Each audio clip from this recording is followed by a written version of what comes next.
स्पंदन महाराष्ट्राचे। लोकसभा निवडणुकीच्या मतदानावर बहिष्काराचा निर्णय घेणाऱ्या पैठण तालुक्यातील 55 पैकी 11 गावांनी हा निर्णय आता मागे घेतलाय।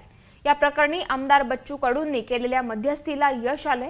आमदार बच्चू कडूंनी हर्षी येथे 11 गावातील ग्रामस्थांची बैठक घेतली। मतदान हा राष्ट्रीय हक्क असून आपण तो बजावलाच पाहिजे असं बच्चू कडूंनी यावेळी ग्रामस्थांना सांगितले। तसंच ब्रह्मगव्हाण सिंचन योजना पूर्ण करण्यासाठी विधानसभेमध्ये पूर्ण ताकदीने आवाज उठवण्याचं आश्वासन बच्चू कडूंनी या ग्रामस्थांना दिले। त्यानंतर या ग्रामस्थांनी बहिष्काराचा निर्णय मागे घेतला। बहिष्कार मागे घेतला। मी त्यांचे शतशः आभार मानतोय। मागे घेतला का नाही घेतला असता तर बच्चू कडू एक शेतकऱ्याचा पोरगा म्हणून त्यांच्यासाठी लढल्याशिवाय राहणार नाही। विधानसभेत तर आवाज उठणारच, पण ब्राह्मणगावचे लोक ज्यावेळी बोलावून हर्षल गावचे ब्राह्मणगाव प्रकल्पासाठी जेव्हा बोलावणार तेव्हा बच्चू कडू अर्ध्या रात्री तुमच्या आंदोलनासाठी तयार राहणार।